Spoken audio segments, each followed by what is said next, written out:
There's no feeling more intense than starting over.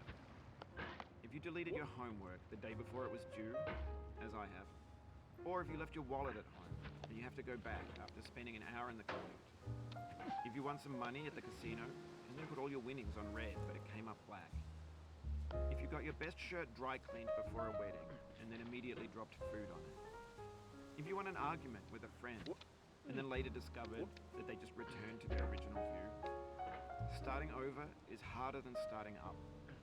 If you're not ready for that, like if you've already had a bad day, then what you're about to go through might be too much. Feel free to go away and come back. I'll be here. Alright, thanks for coming with me on this trip.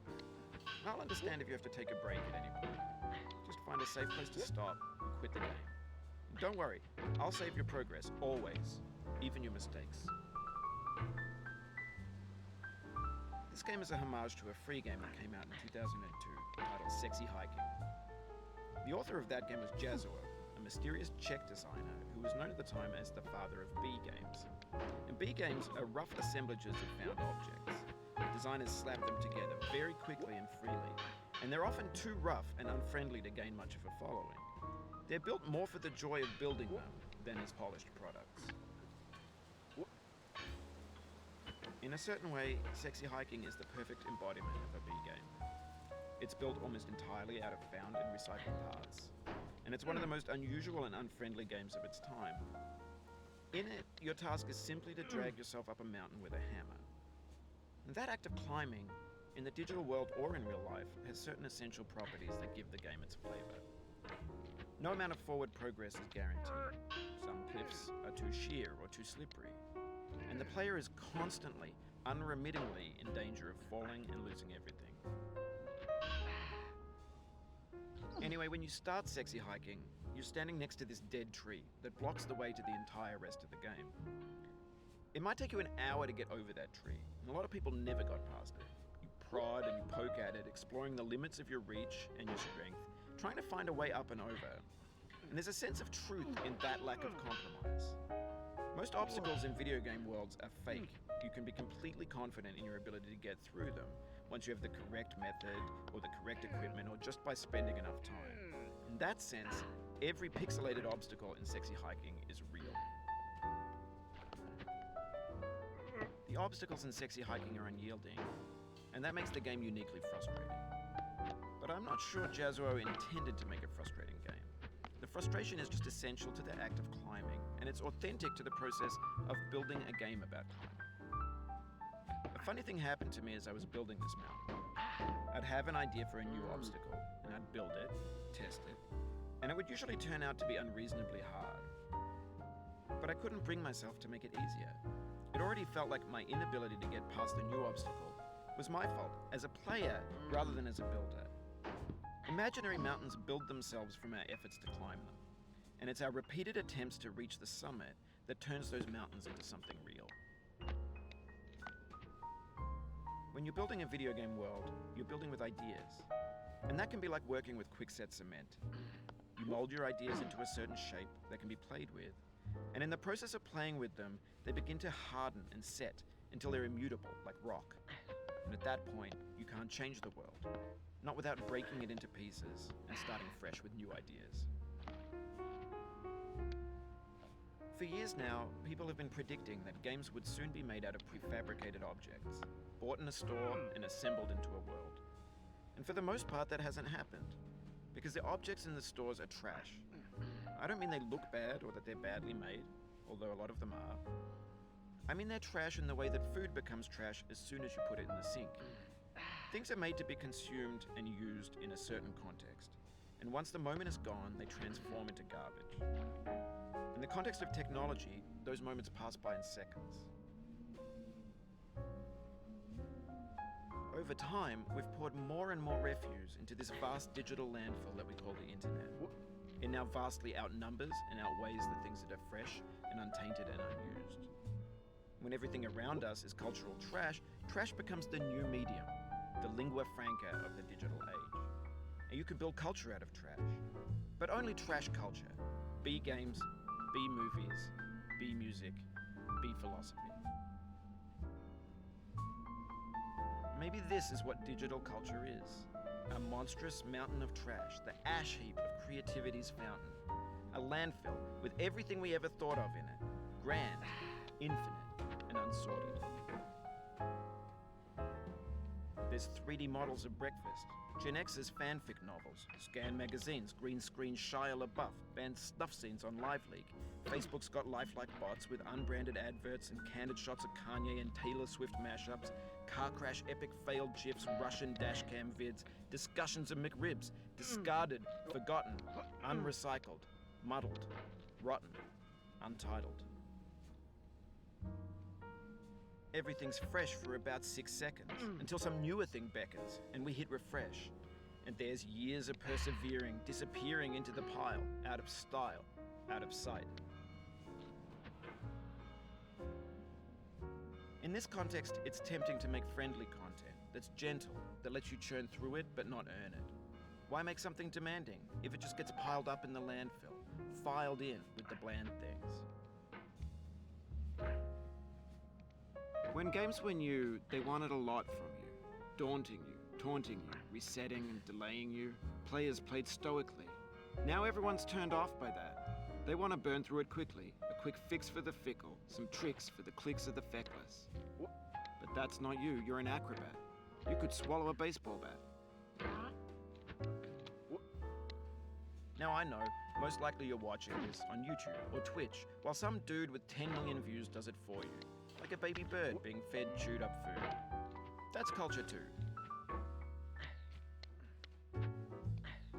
But on the off chance that you're playing this, what I'm saying is, trash is disposable, but maybe it doesn't have to be approachable.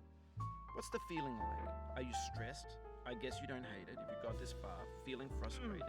It's underrated. An orange is sweet, juicy fruit locked inside a bitter peel. That's not how I feel about a challenge. I only want the bitterness. It's coffee. It's grapefruit. It's licorice. It feels like we're closer now. Composer and climber, designer and user. You could have refused, but you didn't. There was something in you that was hidden, that chose to continue.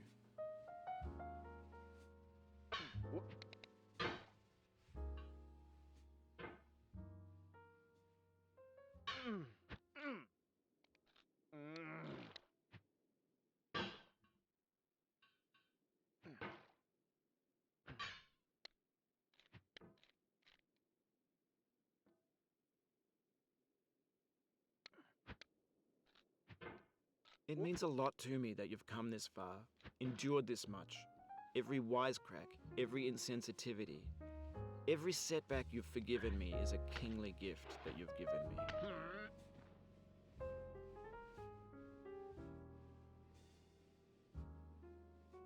Oh.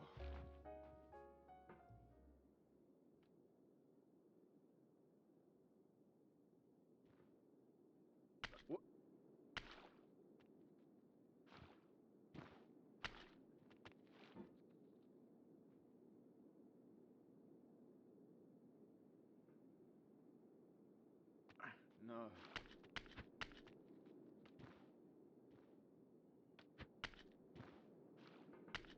We have the same taste, you and I. It's not ambition. It's ambition's opposite. An obdurate mission to taste defeat. You'll feel bad if you win, so I put this snake in for you.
This gets more frightening each time you return.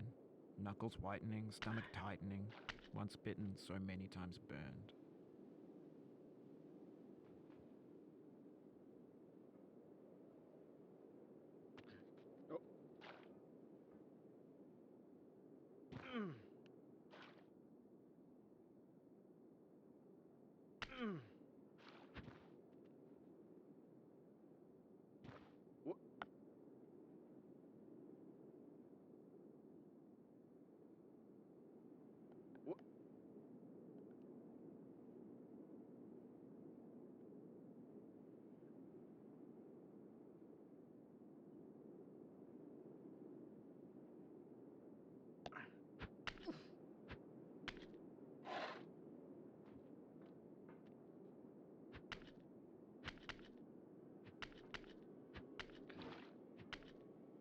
Have you thought about who you are in this?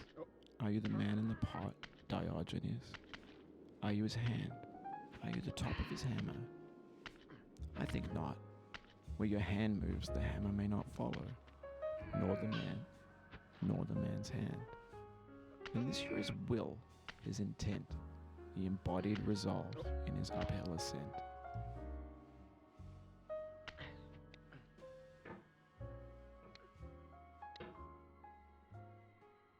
Now, you've conquered the ice cliff, the platforms, the church, and the rectory, the living room and the factory, the playground, the construction site, the granite rocks, and the lakeside. You've learned to hike. There's no way left to go but up, and in a moment, I'll shut up. But let me say, I'm glad you came. I dedicate this game to you, the one who came this far. I give it to you with all